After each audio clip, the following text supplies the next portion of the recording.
할머니가 읽어주는 하나님 말씀, 쉬운 성경 일독 도전하기. 이사야 63장. 에돔에서 오시는 분, 붉은 옷을 입고 보스라에서 오시는 이분이 누구신가? 화려한 옷을 입고 당당하게 걸어오시는 이분이 누구신가? 그는 나다. 나 주는 의를 말하는 자요, 구원의 능력을 가진 자다. 어찌하여 내 옷이 붉으냐? 어찌하여 내 옷이 포도를 밟아 즙을 만드는 사람의 옷 같으냐? 여호와께서 말씀하셨다. 나 홀로 포도주 틀을 밟을 때 아무도 나를 돕지 않았다. 내가 진노하여 포도를 밟듯이 나의 적들을 발로 짓밟아서 내 옷이 피로 얼룩졌다. 내 백성의 원수를 갚고 그들로부터 내 백성을 구해낼 때가 이르렀다. 주위를 둘러보아도 나를 도울 사람이 없었다. 아무도 나를 거들어 줄 사람이 없어서 놀랐다. 그래서 내 능력으로 내 백성을 구했고 나의 진노가 나를 거들어 주었다. 내가 노하여 민족들을 짓밟았다. 내가 노하여 그들을 심판했으며 그들의 피를 땅에 쏟았다. 내가 여호와의 사랑을 이야기하리라. 여호와께서 하신 일로 여호와를 찬양하리라. 여호와께서 우리에게 많은 복을 주셨고 이스라엘 백성에게 너그러움을 보이셨다. 여호와께서 우리에게 자비와 은혜를 베푸셨다. 여호와께서 말씀하시기를, 이들은 내 백성이다. 내 자녀는 나를 속이지 않는다. 고 하셨다. 그리고 여호와께서 그들의 구원자가 되셨다. 그들이 고통당할 때 여호와께서도 고통당하셨다. 여호와께서 천사들을 보내셔서 그들을 구하셨고 사랑과 은혜로 그들을 구하셨다. 오래전부터 그들을 들어 올리시고 안아주셨다. 그러나 그들은 여호와께 등을 돌리고 여호와의 거룩한 영을 슬프게 했다. 그리하여 여호와께서 그들의 원수가 되시고 그들과 맞서 싸우셨다. 그때 백성이 옛적 일을 기억했다. 그리고 모세를 기억했다. 백성을 바다 사이로 인도하신 분이 어디에 계신가? 그들을 백성의 지도자들과 함께 데려오신 분이 어디에 계신가? 그의 거룩한 영을 그들에게 주신 분이 어디에 계신가? 여호와께서 오른손으로 모세를 이끄셨고 놀라운 능력으로 그를 인도하셨다.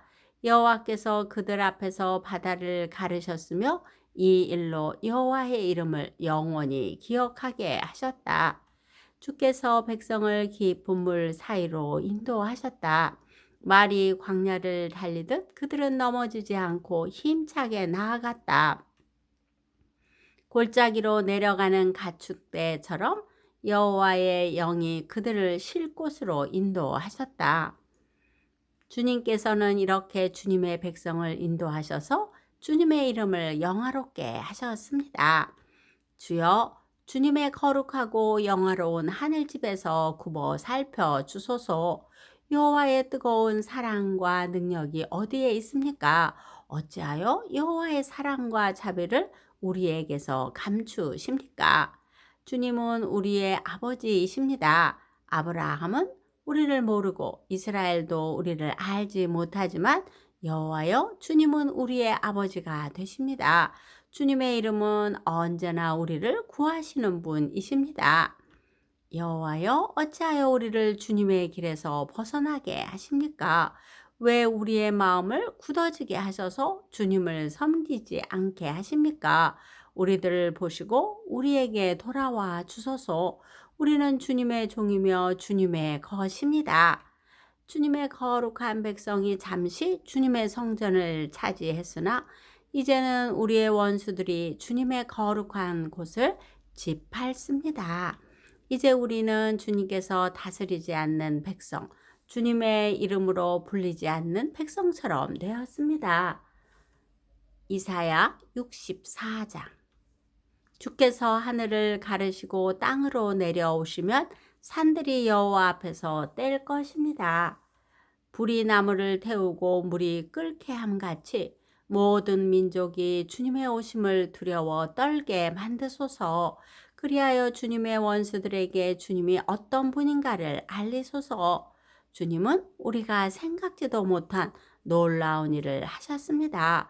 주께서 내려오셨을 때 산들이 주님 앞에서 떨었습니다. 옛적부터 이런 일을 들어본 사람은 아무도 없습니다. 주님, 아니 다른 하나님을 본 사람도 없습니다. 주님은 주를 의지하는 사람을 도우십니다. 주님은 즐거운 마음으로 의로운 일을 하는 사람과 주께서 바라시는 길을 기억하는 사람을 도우십니다. 그러나 우리가 죄를 지었기 때문에 주께서 노하셨습니다. 우리가 오랫동안 주님께 복종하지 않았으니 어떻게 구원받을 수 있겠습니까? 우리는 모두 죄로 더러워졌습니다. 우리의 모든 의로운 행동도 더러운 옷과 같고 죽은 잎사귀 같습니다. 우리의 죄가 바람처럼 우리를 몰아갑니다. 아무도 주님을 섬기지 않고 주님께 도움을 요청하지 않습니다. 그래서 주님은 우리에게서 등을 돌리셨고 우리 죄 때문에 우리를 망하게 하셨습니다. 하지만 여호와여, 주님은 우리의 아버지이십니다. 우리는 진흙이요 주님은 토기장이이십니다. 우리 모두는 주께서 손으로 빚어 만드신 것입니다. 여호와여, 진노를 거두어 주십시오. 우리 죄를 영원히 기억하지 마십시오. 우리를 보십시오. 우리는 모두 주님의 백성입니다. 주님의 거룩한 성들이 파괴되고 시온이 광야가 되었습니다. 예루살렘조차 황무지가 되었습니다. 우리 조상이 여호와를 찬양하던 거룩하고 아름다운 성전이 이제는 불에 타 버렸습니다. 우리의 소중한 것들도 다 사라져 버렸습니다. 여호와여, 이 모든 것을 보시고도 우리를 돕지 않으시겠습니까? 우리는 견딜 수 없는데 어째서 여호와께서는 잠잠히 계시기만 하십니까? 어찌하여 우리로 하여금 무거운 벌을 받게 하십니까? 이사야 65장. 나는 나를 찾지 않는 백성에게 나를 알려주었다. 내게 도움을 요청하지 않는 그들에게 나를 밝히 드러냈다. 내 이름을 부르지도 않던 나라에게 내가 여기 있다라고 말하였다. 내게 등을 돌린 백성을 맞이하려고 하루 종일 팔을 벌리고 있었다. 그러나 그들은 의로운 길을 가지 않았으며 제멋대로 살았다. 그들은 바로 내 앞에서 항상 나를 진노하게 하는 일들만 했다. 그들의 동산에서 우상에게 제물을 바쳤고 벽돌 제단 위에 향을 피웠다. 그들은 무덤 속에 앉았고 은밀한 장소에서 밤을 새웠다. 그들은 돼지고기를 먹었고 그들의 냄비에는 부정한 고기 국물이 가득했다. 그러면서도 그들은 다른 사람들에게 말하기를 물러서라, 가까이 오지 마라, 나는 거룩한 몸이다 라고 하였다. 이런 사람들은 내 코에 콧긴 같고 하루 종일 타는 불 같아서 나를 끊임없이 진노하게 만든다. 보아라, 그들에 대한 심판이 내 앞에 적혀 있으니 내가 잠잠히 있지 않고 반드시 갚아주겠다. 너희가 한 그대로 너희를 심판하겠다. 너희 죄와 너희 조상의 죄를 함께 심판하겠다. 그들이 산 위에서 우상에게 향을 피웠으며 언덕 위에서 나를 욕되게 했다. 그러므로 그들이 한 일에 따라 내가 그들을 심판하겠다. 여호와께서 이렇게 말씀하셨다. 포도의 즙이 남아있으면 사람들이 포도를 없애지 않는다. 왜냐하면 그 안에 좋은 것이 남아있음을 알기 때문이다. 나도 내 종들에게 그렇게 하겠다. 그들을 완전히 멸망시키지는 않겠다. 내가 야곱의 자녀 가운데 얼마를 씨앗으로 남겨두겠다.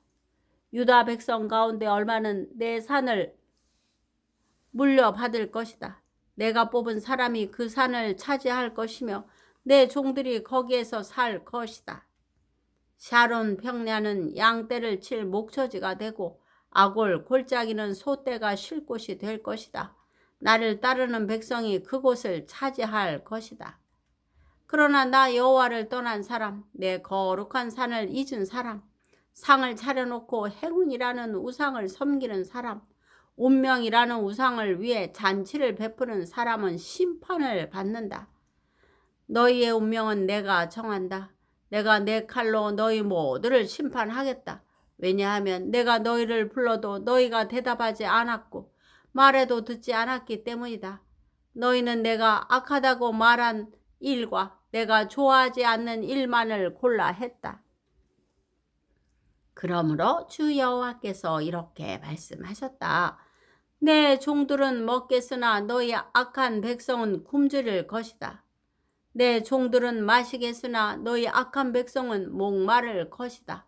내 종들은 기뻐하겠으나 너희 악한 백성은 부끄러움을 당할 것이다. 보아라, 내 종들은 기쁜 마음으로 노래를 부르겠지만 너희 악한 백성은 마음이 상하여 통곡할 것이다. 너희의 이름이 내 종들 사이에서 저주의 말이 될 것이다. 이는 주 여호와께서 너희를 죽이시고 다른 이름으로 주의 참된 종들을 부르실 것이기 때문이다. 이 땅에서 복을 비는 사람은 미쁘신 하나님께 빌며 맹세를 하는 사람은 미쁘신 하나님의 이름으로 맹세할 것이다. 옛날의 고통은 잊혀질 것이며 여호와께서 옛날의 고통을 사라지게 하실 것이다. 보아라, 내가 새 하늘과 새 땅을 창조할 것이다. 옛날에는 더 이상 생각하지 않을 것이다. 내 백성이 내가 창조하는 것 때문에 영원히 즐거워하며 기뻐할 것이다. 내가 예루살렘을 기쁨이 가득한 성으로 만들고 그 백성을 즐거움이 가득한 백성으로 만들겠다. 내가 예루살렘을 기쁨으로 여기고 내 백성을 즐거움으로 여기겠다. 그 성에서 다시 우는 소리와 부르짖는 소리가 들리지 않을 것이다. 다시는 그 성에 며칠 살지 못하고 죽는 아이가 없을 것이며 수명을 다하지 못하고 죽는 노인도 없을 것이다. 100살에 죽는 사람은 젊은이라 부를 것이며 100살이 되기 전에 죽는 사람을 저주받은 사람으로 여길 것이다. 집을 지은 사람이 자기가 지은 집에서 살 것이며 포도밭을 가꾼 사람이 자기가 기른 포도 열매를 먹을 것이다. 집을 지은 사람이 따로 있는데 다른 사람이 그 집에서 사는 일도 없고 심은 사람이 따로 있는데 다른 사람이 그 열매를 먹는 일도 없을 것이다. 내 백성이 나무처럼 오래오래 살겠고 자신들이 애써서 얻은 것을 마음껏 누릴 것이다. 사람들이 헛되이 수고하는 일이 없을 것이며 낳은 자녀가 죽는 일이 없을 것이다. 내 백성과 그의 자녀가 모두 나 여호와가 주는 복을 받을 것이다. 그들이 부르기도 전에 내가 대답하겠고 그들이 미처 말을 마치기도 전에 내가 들어주겠다. 이리와 어린 양이 평화롭게 함께 먹으며 사자들이 소처럼 마른 풀을 먹을 것이다. 뱀이 흙을 먹고 살며 아무도 해치지 않을 것이다. 내 거룩한 산에서는 서로 해치는 일도 없고 상하게 하는 일도 없을 것이다. 여호와의 말씀이다. 오늘도 말씀 잘 듣고 읽었네요. 신약 성경에 나오는 달란트 비유는 예수님께서 하나님 나라에 대한 설명을 비유로 하신 것입니다. 여기서 예수님은 언젠가 다시 오실 예수님을 기억해야 합니다. 심판이 있습니다. 심판날에 여행 떠나 돌아온 주인처럼 우리를 부르실 것입니다. 그때 어떻게 살았는가를 물으실 거예요. 그날에 칭찬받는 여러분과 할머니가 되기를 기도합니다. 기도의 후원자이고 지지자이며 열렬한 팬인 할머니가 사랑하고 축복합니다.